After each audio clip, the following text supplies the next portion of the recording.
Come on, where are we? We're going? Webinar is now streaming live on Facebook. Woohoo!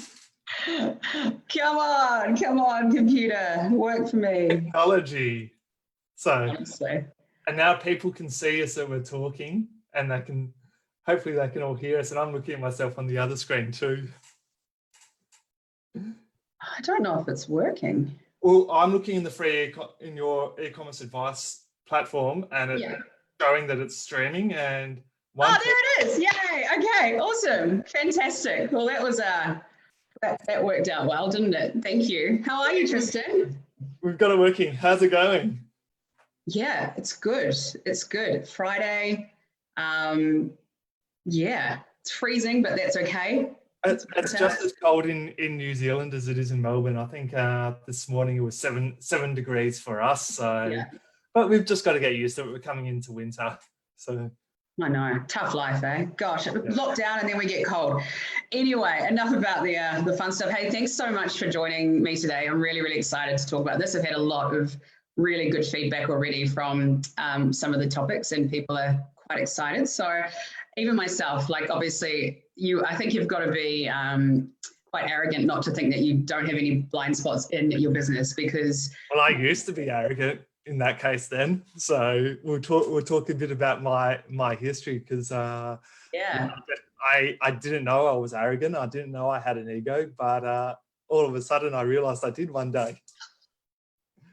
And what happened there? So tell us a bit about your background and obviously where you've come from, because I think that's something with, I think, for me, there's a lot of people who are business coaches, but they've never really run a business or scaled a successful business or done anything like that. So I'd love to get a bit more understanding of everyone about your background and how you've got to where you are today. Yeah, of course. And it's actually one of my pet hates. And Luke, who actually spoke on here last week, Luke and I talk about it a lot, and he does some ghostwriting for me, and we've written a few articles about how a lot of business coaches are just snake oil salespeople or want to be Tony Robbins. So yeah, it's interesting. My background, I studied mech engine industrial design, and I worked in that space for a little while, and I was never really passionate about that. I'd always been setting up my own little businesses and on the side. And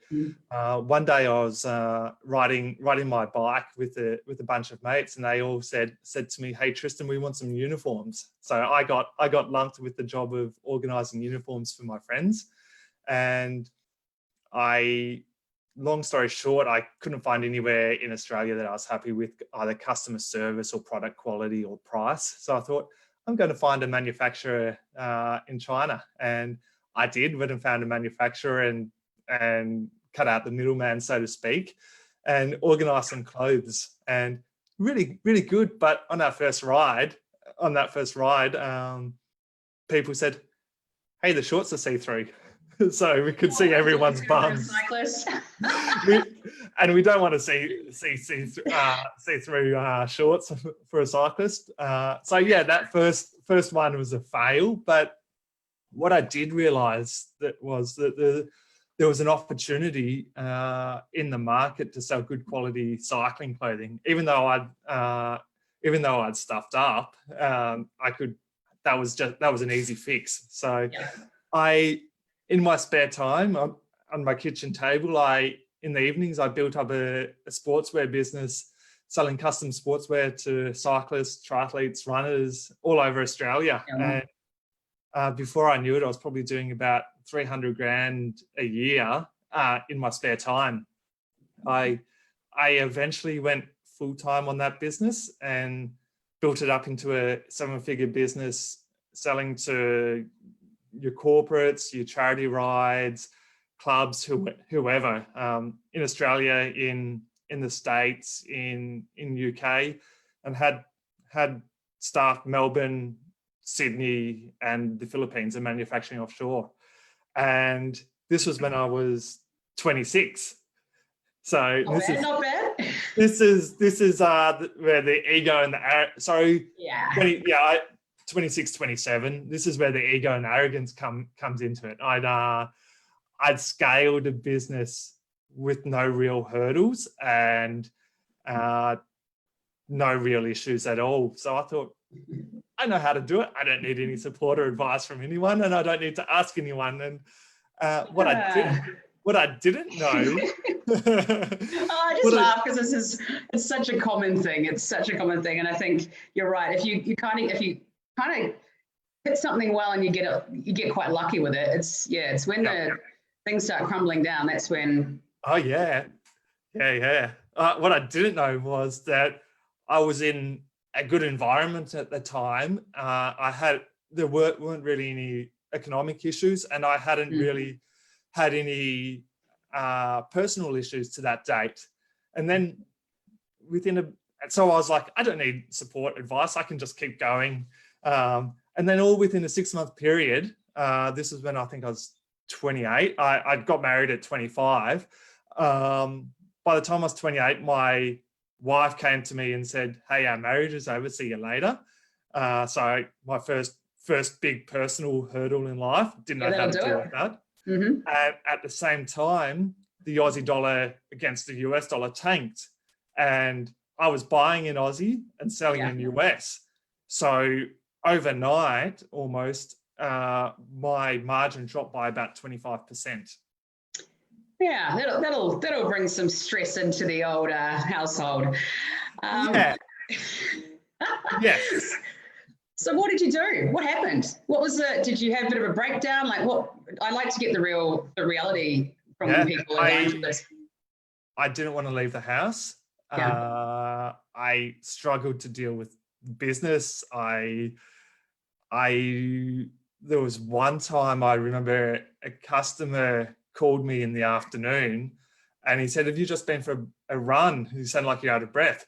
And no, I hadn't just been for a run. I'd just been sitting on the couch, and I'd been just struggling with life, kind of thing. So like I was out of breath, whether it was an anxiety attack or whatever. But I distinctly remember sitting on the couch and him asking me what's going on, because he thought I'd been out for a run or ride, and I was out of breath because of that. And it was just because I was struggling to deal with life at the time, because I hadn't had any personal issues and I hadn't had any business issues to date. And it was all coming down on me. I was like, I've lost my marriage and I'm 200 grand in debt. And I didn't know what to do, kind of thing. So what did you do? What was the journey to get out of there? For 6 months, it was a good 6 months. It was just trying to get through to the next day. And I eventually realized that I had to fix things up myself. I had to take ownership of the situation that I was in. And I had to look back and realize that the past was an experience and I had to improve on that. And I can't change what happened yesterday, but I can change what happened tomorrow. So I had to get over myself and get over my ego, get over my arrogance, and realize that I didn't know everything, and go out and learn from others and ask and deal and get experience from others and fast track myself. So fortunately, it took a good period of time, 12, 18 months to get over it. But I ended up rebuilding that business and taking myself out of it to the point where my sales manager brought it from me. So fantastic. I paid off that debt. I made a tiny bit of money, and most importantly, I improved myself as a person and realized that I wasn't infallible, and that I needed to continue growing and learning. I think that's such an important thing. Like I've had a very similar experience, especially I think probably more so this year. Like I got out of a very long-term relationship, and then obviously COVID hit all in about 2 weeks. So good times.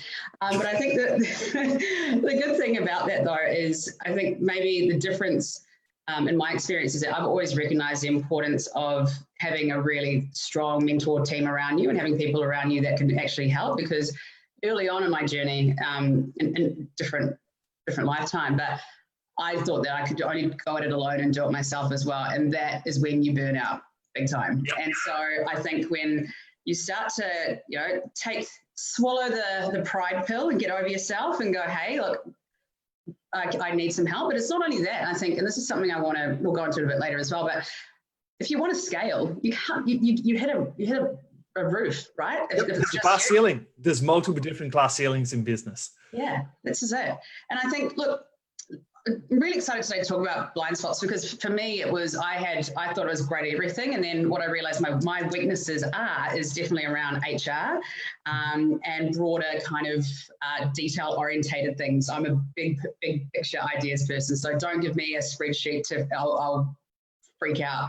And I thought it was better me spending 5 days in it, whereas someone else who could do it in an hour. It's just that whole kind of thing. So I guess let's get into a bit more about how would you classify a blind spot when it comes to business, and how do people figure out if they even have one? Yeah, so in a nutshell, a blind spot is an unrecognized weakness or a threat that can undermine your success. So succinctly, it's something that's unrecognized as a weakness or threat that can hold you back from achieving or creating success or helping others. And what's even more scary is sometimes we think we've got blind spots and we recognize that we've got blind spots, but they're the ones that we can fix easily. The ones that we're not aware of are the ones that are scary. So we know we've got blind spots, like for you, spreadsheets, whatever it is, but the ones that we're not aware that we've got are the ones that hurt us. Give some context around that, Tristan. So what could be an example of someone who has a blind spot? And it all goes pear-shaped. What's a good one? Probably Steve Jobs. Steve Jobs is a really, really good one. He's got a big reputation for success, and he's been very, very effective.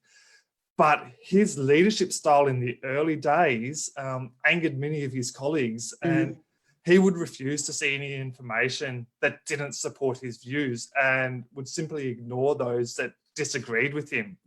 And his big thing was that he had zero awareness for people that had negative feelings towards him. And he was so arrogant and cocky that his belief in his own greatness sort of shrouded his perception of reality. And what happened is back in the day, like back in the early days, Steve Jobs and the CEO of the business at the time, John Scully, were sort of butting heads. And Jobs said it's either me or him, and the board booted him initially. So, and that was because of Jobs' blind spots, and he had to go back and do some personal development on himself to be able to come back into the company. And I think I love that example. And I think it's something that when it comes to blind spots, I think people sometimes think, oh, can I just take a test and it's going to point out what's wrong? That's sure. So you can obviously do a SWOT analysis and understand what the issue is, but as you said, it takes a lot of personal growth, excuse me, and a lot of self-reflection to actually be self-aware as to what your behavior is doing in those kind of environments. And it's funny. I see it a lot. I see it a lot with clients in professional. I see it a lot in my personal life as well. I've sure dated a few people that have been a bit not self-aware, but it's really important. It's such an important quality to have as just an all-round human. So I guess it comes to, how do you audit your mistakes? Like, I guess there must be a way that people can start there and start finding things that maybe are a common thread that they're doing over and over again. How do you start to pick this up? I think the biggest thing is to be humble and know that we don't know everything, and ask people close to us about what their perception is of us, and where they think our shortcomings are.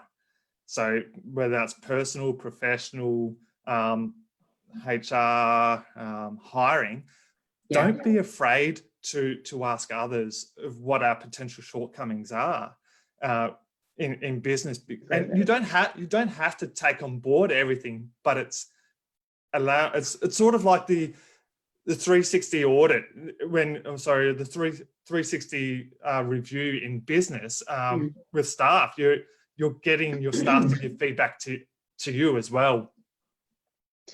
I think as well, like I love that. And something I did probably about a year ago now is I basically just sent out an email to all of our clients and said, hey, look, really want to get feedback. I want to know how we can improve. And there were so many things that came back that I had no concept of because I wasn't in so much of the day-to-day of the business. Obviously, this is a bit broader. This is talking about the business, not just me personally. But then I did have a thing about personally how I could improve, and some of them had some really great feedback for me.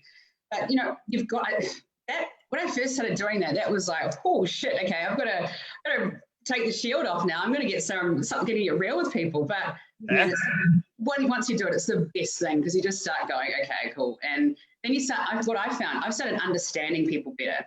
And I'm able to have more, I think, empathy and respect for people when I see they're going through a certain journey or a certain issue or something, because I know that they're not necessarily acting out of malice. It might just be the fact that they're going through a tough time, and then hopefully we can support them or whatever that may be. So it definitely has a lot of benefits, I think. Yeah. So how would you advise, like, I guess, in your opinion, when you advise clients, how do you give people advice on how to take on feedback so that it's not a personal thing, it's more of a constructive thing? I'm going to start with how I give feedback. And I always preface it that it's coming from a good place and that I'm looking to help people improve. And say to them, look, you can take it however you want. But what I'm looking to do is help you improve and ask me questions about why I'm giving this feedback. So when you receive feedback, people will give it to you, and rather than putting up the shield and being protective about the feedback you get, ask yourself, why is this feedback being given to you? And because there's got to be a trigger for that person to be giving you that feedback, whether it's positive or negative. Yeah. They're not just going to do it for the sake of it, 9 times out of 10 anyway. And if you can actually understand what the reason for that feedback was, you can then dig into it and work out how you can improve from there. I love that. And I think you're right. It's when you try and actually get to the bottom of where it's come from, and obviously it could just be a misunderstanding. It could be so many different things. So I think it's all, in my opinion, it's down to communication and making sure that you sit down, you do it in a even keeled environment. So not standing over someone going, you piss me off, right? And all that kind of stuff. That's probably not the best way to facilitate it. But whenever I give feedback to my team or even clients as well, I'll make sure I'll obviously preface it, as you said, like, hey, this is coming from a place of, you know, not probably love's not the right word, but this is coming from a place of actually caring and making sure I don't want to bullshit you. This is what we need to do in order to get to the next level. So yeah, I think it's really. What was that? Sorry. I think. Sorry, we just had it cut out for a tiny bit for a second. I was just saying I'd almost preface it and say this is why I believe this as well. So and this is why this is the angle that I'm coming from. You might be coming from a slightly different angle, and because we don't necessarily always know the best path as well. That's so true. And so what would you recommend? Say if you have an issue with a team member or a client or a customer and you don't know the answer, how would you go about actually facilitating to get feedback that's actually going to help the situation if you're at a loss as well? That's a really, really, really good question. So I like to throw those in now and again. So when I don't have the immediate answer, I always go back to one of my frameworks that I use. What my main framework, I call it the ultimate objective ladder, and I can basically apply it to any scenario. The first step is work out the situation that you're in right now. Work out where you want to get to. Then once you've worked out where you want to get to, determine the strategy. Sorry, do your research, determine the strategy, create the tactic, implement, then analyze. So in this instance, it is working out what the issue is. Yeah. Then we work out where we want to get to, what we want to resolve. Then we talk to the staff member or to the client about how we can potentially resolve it. Then we create the tactic from there. Then we implement, and then we review it in the future. I love that. And I think a lot of people as well will tend to, implement things, but they don't go back and review and look back at what they've learned from the process as well. So I love that you brought that in, because this is not a static thing, feedback or growth, or, your blind spots could change every goddamn day. You just don't know look at, like, we had COVID, right? Yeah. And there's a lot of blind spots there that people didn't see coming. And I can put my hand up and say I'm 100% one of them. Yeah. But I think that continuous feedback and making sure that you've created culture, especially within your business, of making people feel like they can talk to you, or there is a way that they can actually give feedback without feeling like they are being told that they're useless or whatever that is. Because people are people. You've got to still treat them with respect, and that their ideas and insights are valid at some level. Correct. I'm just trying to remember who it was. There's a guy that built a culture of debate within his company, and basically the purpose of a culture of debate is you want to be questioning everything all the time to see if there's any gaps. So, and if you don't have that culture of debate, people are just going to accept it for what it is on face value, and you may not actually get the outcome that you want. So, like, for instance, in a meeting, one of the junior staff members may just accept something even though that they know it's not necessarily correct. They're just the leader or the business owner has done it this way forever, and they've got a blind spot, and the junior staff member has got an improvement, but because there's no culture of debate within the business, you can't improve. I totally agree with that. And I think this, I had a conversation with a gentleman called Tony Holmwood a few weeks back now. And he's very much around emotional intelligence, culture, leadership by actually listening to your team, which is quite a new thing for some people. But I think where a lot of people get to is that, you said that exactly right. And this is applying to any business. This is not just corporate. This could be anything. It could be the quarter dairy, whatever, like if you've been doing something so long for so well, and then maybe you aren't actually on the floor, or you're not at the shop front all the time, the people who are on the coalface, they're gonna actually have so much more insight as to how operationally things can work. Like, I'm not an ops person. I can get the fundamentals down, but there are so many more people in my team, and I've got a head of operations for that main reason, because there are better people that can give me the information I need. I can final decision, go, yep, no problem, that sounds great, as long as it makes sense from a profitability standpoint, from obviously a branding standpoint, all those other elements that you need to consider as a leader, obviously from a culture standpoint, everything as well. Sometimes just handing the reins over to people that actually know things probably a bit more than you, which can be a hard pill to swallow for some people, is going to be so much better for your business. 100%. But there's one issue in that. There's delegation and abdication. Do you know the difference between delegation and abdication? Oh gosh, come on, tell me.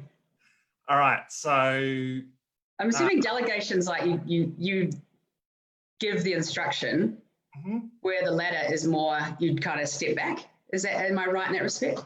So delegation is allowing someone better than you to do it, but you're still ultimately responsible. So the outcome still lies with you. Abdication is a perfect example. Is king, or whatever the king was 80 years ago, he abdicated the throne, handed it over, and he had no more control. Unfortunately, what a lot of business owners do. They think they're delegating, but in fact they're abdicating. Yeah. So, and this is what is a perfect example of why so many people struggle to outsource to the Philippines and they blame the Filipino staff members. It's because they're actually abdicating rather than delegating. Yeah, I completely understand that. But going back onto this whole blind spot and delegating thing, the TV show Undercover Bosses. So the purpose of this, this is a really, really good example because this is it's typically with a lot larger companies, but the boss will come in as a staff member at the ground level because he's been disconnected from what's actually happening in the business. And if the boss can come in undercover at the ground level, they can actually understand what's happening at the coalface of the business, and then actually implement changes to make the business more efficient at the top level. Yeah, and look, apart from the terrible costumes they put on them, obviously, how would you not know? No, but I get that. And I think, again, too, it comes down to, especially those larger businesses, it's very scary sometimes for some of them when they have so many different factions or different locations.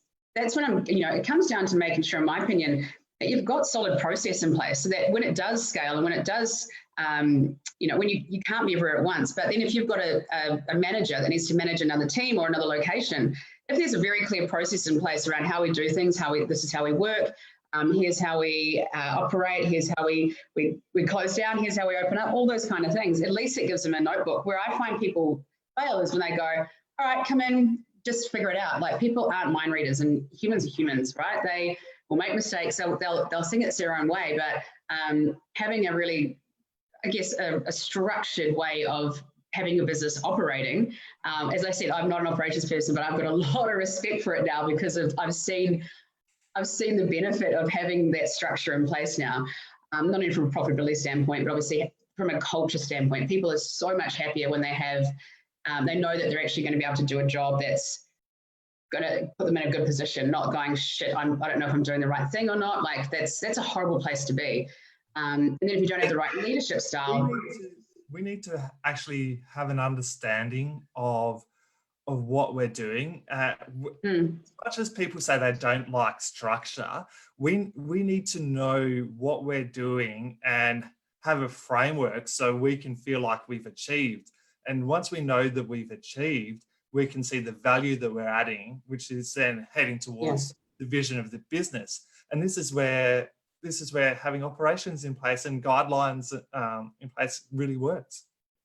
And I think a lot of people, like, especially like me, and probably a lot of business owners who have started something, they've started it up because they're a visionary, they're creative, they just love what they do. So this kind of side of it is where it tends to go to the wayside.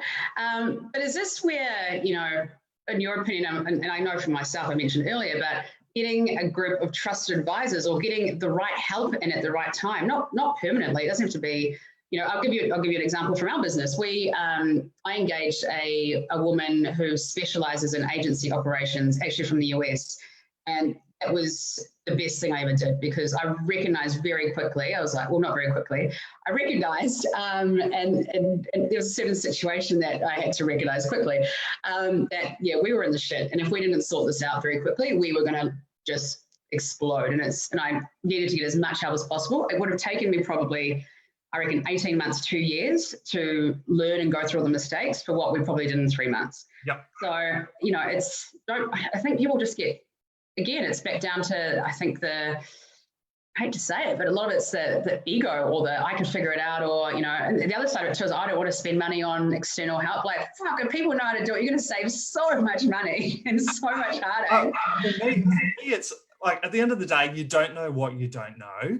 And like, quite literally, and people don't make change.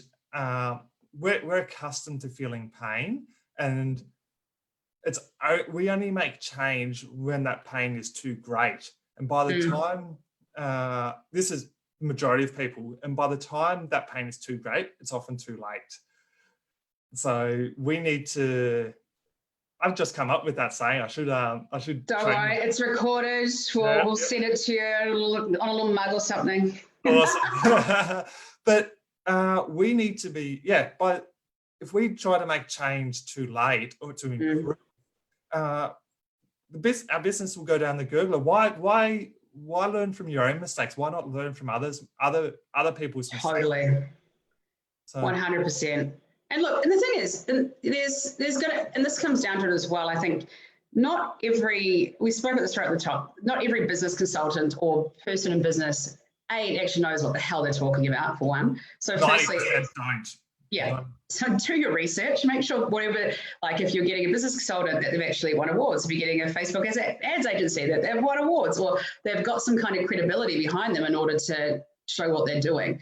That would be my first thing. But look, you might find someone who's great, but culturally, if they don't align with you and they don't really understand how you work, it's going to be a shit show, because they're not going to, it's like dating. You might think someone's hot, they've got the right thing, you go talk to them, like, actually, you're a dickhead, so it's the same thing. But there's so many business coaches and so many business consultants out there that have done some short courses that learn how to write copy, learn how to write sexy videos. So they look good on the front of things, but as soon as you go into their course, or as soon as you start working with them, there's no substance. No, it's like anything. Do your research and you get what you pay for and all those fun things. Now, I want to ask you, look, we've been talking about blind spots as quite a negative thing. Now, a blind spot's always a bad thing. Like, is there something that we can maybe look at this as a positive? No, blind spots. No, blind spots are not always a bad thing, is what I was trying to say. Look, I wouldn't have set up my previous business, the sportswear business, if I was aware of my blind spots, because I just went gung-ho into it to start with. And if I wasn't aware of my shortcomings, I wouldn't have been able to get to where I was. So sometimes being naive is a bit of a good thing. So, but there's a limit to that. So you've got to make a few of your own mistakes first, definitely, to understand a tiny bit of that pain. If you haven't felt some of that pain, there's not going to be any benefit to you. So you've got to make a couple of mistakes first. So yes, having blind spots as well are a good thing, because you will. It's sort of like children. They've got so many blind spots because they haven't been hurt. So they'll go running, they'll go and do something without understanding the consequences. And sometimes that's good, sometimes that's bad. Yeah, and that's fair enough. And I think, look, I love making mistakes in business. At the beginning, I was terrified and I wanted to do everything right and all that fun stuff. Now, bring it on. Like, if I learned so much more by giving it a go, and obviously I like to try and make calculated risks. Not always though. I'm still a bit of a gung-ho person, which to the dismay of all of my advisory board. But it's fun. That's how you learn and go, all right, that didn't work, move on. Can I swear on this? Yeah, I've had probably about 10 times. Don't worry. Okay, so I'm going to drop the F-bomb. Yes. One of my favorite sayings is fuck up and fuck up fast. Yeah. Learn 100%. Make a mistake, learn from your mistake, and move on. Yeah, couldn't agree more. Could not agree more. And I think that applies to everything in life. You don't want to be sitting there going, oh God, I wish. And this is the thing, especially around the whole COVID thing. I started, like, I've been very forward with all my clients, and obviously in this group as well. I say to people, this is an opportunity, man. Like, take advantage of it. Don't sit there and go, oh, and the first week, and probably 2 weeks actually, I was speaking to all of our clients. We probably lost, I reckon, in total, maybe 50% of our client base. All good. It was big, but we gained stuff as well because we pivoted, and I went, right, let's try all these new things, and that's awesome. But the clients that did stay with us that were hesitant, I kept saying to them, keep top of mind, keep present, don't stop your marketing. And now we've got one that's they do custom high-end homes, and they've got, they had three really, really good leads, which are going to be $2 to $3 million bills. And they're in a position now where they've got to actually pick and choose who they work with, and they're like, shit, we've never had this before. And it's like, this is it. Like, you've got to make sure that you just don't give up. And this is about mindset and taking opportunity. It really is. So it really is. We could talk about so many topics in this, but blind spots, like I guess you think you're only aware of the opportunities that are around you, but if you have other people help you open you up to other opportunities, your mindset can improve. And one of my clients in the event space, believe it or not, has been able to hire staff and on more clients in the last 2 months. And they're going to come out of coronavirus, out of this whole scenario, with it doubling their revenue. Yeah, that's incredible. And the reason is that we looked at this opportunity and said, there's going to be so many other events companies that are shutting down. Let's go and be a scavenger. Let's go and poach the staff, because the staff are going to be able to take the contracts, but those staff aren't going to know how to run a business. So we're going to hire them, go into a tiny bit of short-term debt, but get big contracts. Yeah. And that's been a common thing, I reckon. I think it's you either play the victim or you be the conqueror in this environment. Yes. And sure, I know for some, it's bloody hard. If you've got a small business, you don't have the cash flow, and you don't have maybe the certainty that you did. If anything, I'd be taking this as a learning to make sure that in the future you do have the reserves there, or you start looking at strategic partnerships, start looking at things that aren't just putting you and your business purely as the one revenue generator. There's like, it's about planning. And again, having a thing that we've gone through like over the last few months, this should have brought up so many blind spots for people. And if you haven't taken the time to sit down and consider what fucked up over the last few months, I'd be doing it right now, because you want to avoid that happening again. Yeah. And I'm sure, like, if you had lots of clients, I guess, over the last, I'd love to hear your experience with clients and how they've really experienced the last few months, because, as I said, this is literally ripping the Band-Aid off and going, oh, there are all your blind spots. Okay, so how's it been, and how have you been able to work through this with some of your clients? So what's I guess what's really good about my business model, I've got like what I call the small business ecosystem. The framework is there's different areas. So you've got mindset, you've got strategy, you've got finance, you've got marketing, you've got people. So there's seven different areas within your business, and you need to be focusing on all of those different areas within the business at any one time. And the moment you take away focus from one of those areas is when you're not going to start feeling pain immediately in that area, but you will within the next 90 days. Yeah. So for instance, operations, sales comes in under operations, and out of that is lead gen. And if you take your foot off the accelerator in lead gen, you're not going to feel the pain now, but you're going to feel the pain in 90 days. So going back to high level mindset wise, coronavirus comes in, people are like, we've got to shut up shop and protect our finance right now. But so we're focusing on the finance area for now. But by that, it means we're taking our foot off the accelerator in the lead gen factor. Mm-hmm. And because we're taking our foot off the accelerator in lead gen, we're not going to feel the pain in finance now because we're protecting right now, but we're going to feel the pain in 90 days because we're not keeping front of mind. Yeah. So by making sure that my clients don't have those blind spots in each of those areas, they've been less impacted. So look, I couldn't agree more. And that's kind of goes back to what I was saying about if you stop the marketing now and give it 3 months time, you're going to have no clients or you're going to be forgotten about. But I guess if I'm a small business owner and you've said there's those key areas, that could probably seem quite overwhelming for someone if it's just them or maybe one or two of them. How do you make sure that you are giving them all equal love, but not burning yourself out or working 20 hours a day? Like what are some tips there that you can give people? So we need to have our end goal in mind. Yeah. And that's a big picture.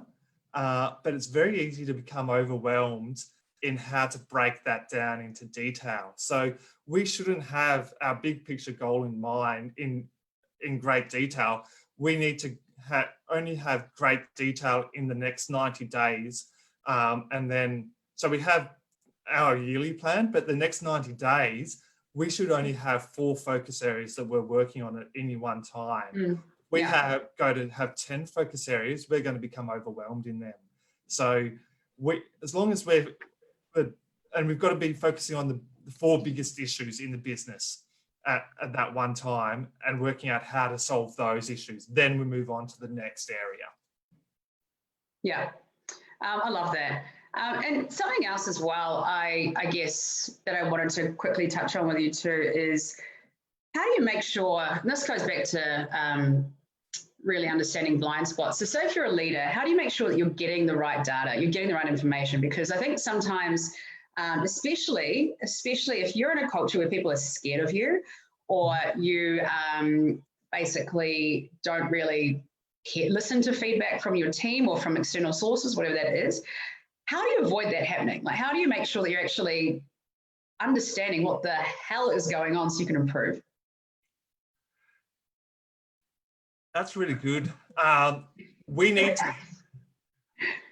So I'm just trying to think of a specific example to give, but we need to have it from multiple sources and not necessarily. We need to know what. Number one thing is we need to understand what data is important to the business. Yes, that's the biggest thing, because we can receive data from so many different areas. I'm going to give a basic example. There's so many of these webinars on right now, and we're going to be given contradictory information and contradictory data. So we need to know which data sources are good, which ones are from charlatans, and which ones to let go of. That's our very first step. Then we've got to actually understand what data is relevant to our business and who can provide that data to us, and make sure that we're cross-checking that data. Is that? Yeah. That's sort of what. Totally. And I think, and let me put it in as, obviously I come from a digital background, right? It's digital marketing. So if I'm looking from an e-commerce perspective at a way that our customers are engaging with us, or having things, how they're feeling, right? So there may be numerous different touch points. So it could be obviously an email follow-up. It could be a survey we do on site. It could be we might have Hotjar, which maps the user on the website. That's having numerous data sets to actually see if there's a correlation there. And I guess that's that's really important to kind of get a bigger picture. However, we might also be getting complaints around our packaging or our delivery. Now, if we're only looking purely at the website and how people are interacting, we're missing out on a whole nother area. And maybe if it's a drop shipping store, for example, the actual packaging, we wouldn't even see it as a team or as a business. So it's making sure, I guess, you get, from an e-com perspective, getting the full understanding of your actual supply chain and how things work as a business. Yeah. And then having the time to audit each of those as well and seeing if there are any gaps, because if you just think you're looking at just your Google Analytics or your back end and that's what's going to tell you, or your social media. So confirmation bias, yes. So confirmation bias is we're looking for an error and we're looking for data to prove that error. So we need to actually look at the bigger picture and look at it from different angles, because we need to actually understand the bigger picture and what the end goal is, and not just back up our own point of view. I couldn't agree more. And I think that's something that's applied across, so try and apply it to all of your lives, guys. Every part of it. Get the real feedback. Yes. Tristan, obviously we're nearly at the point where we're wrapping up. So I just wanted to know, is there anything else you wanted to kind of provide on this topic, or if anyone had any questions in the next 5 minutes, you're happy to put them up. But in the meantime, is there anything else you want to add about this that you think people would get value from? At the end of the day, like, there's always going to be big gaps in our knowledge and our performance, which are blind spots that are going to prevent us from doing our best work. We need to, in essence, we need to work out how we can be continually identifying and overcoming those blind spots, and not just trying to do it by ourselves, but surrounding ourselves with people that will help us identify those blind spots. Yeah. First thing is to work on yourself as a person, and then go into the business side of things. If anyone wants to go and do research on this, a really good book about this is by Simon Sinek, and the book Leaders Eat Last. Leaders Eat Last. Love him. One of my biggest crushes of all time, actually. But anyway, from an intelligence standpoint and culture. Oh, yeah. Just go and learn, go and read that book. It's not specifically talking about blind spots, but it is. Yeah. So I couldn't agree more. Yeah. So if I can give anyone a key takeaway, go and read, go and learn. Leaders Eat Last. Yeah, actually, all of his stuff's fantastic. Yes. Yeah. Start with why. Yeah. So many different ones. So I couldn't agree more. Well, Tristan, thank you so much. That's been a really, really great conversation. And I think for me, the main takeaway for people is to just get out of your own way. Don't take yourself so seriously. And as soon as you drop the ego and the bullshit and you actually start to look at your business and yourself and really, start to do some work on it. It's from a personal standpoint, that's when the real magic happens. That's it. The reason I reacted like that was the day that coronavirus started, like the day that the world went into Australia in particular went into this. I was actually in the Blue Mountains, and the topic of the speech that I was giving in the Blue Mountains was "Get out of your own way." So I was speaking in front of a few hundred business owners, telling them how to get out of their own way. Amazing. Well, there we go. See? Yep. Perfect. Perfect. Well, thank you. And Tristan, so if anyone wants to get in touch with Tristan, has any more questions, or even wants to look at working with him, he obviously knows his stuff. Evolve to Grow is your business? Yeah. Evolve to Grow. The website's evolvetogrow.com.au. And I'm sure people now have access to me on Facebook through my name, so you can send me a private message on Facebook as well if you want to have a chat. Awesome. And I'll pop up your contact details and stuff on the group with this post as well. But thank you so much. Look, hopefully I can get you on for another one soon, because there was another topic there that a few people had a bit of an interest in. I really enjoy this. I'd love to have more conversations as well. Yeah, I kind of like talking a bit too. Probably hard to believe, but I didn't notice that. No, honestly, thank you so much, and take care of yourself. Have a good weekend, and look forward to chatting to you in the very near future. My pleasure. Have a great afternoon, everyone. Thanks. Bye. Yeah.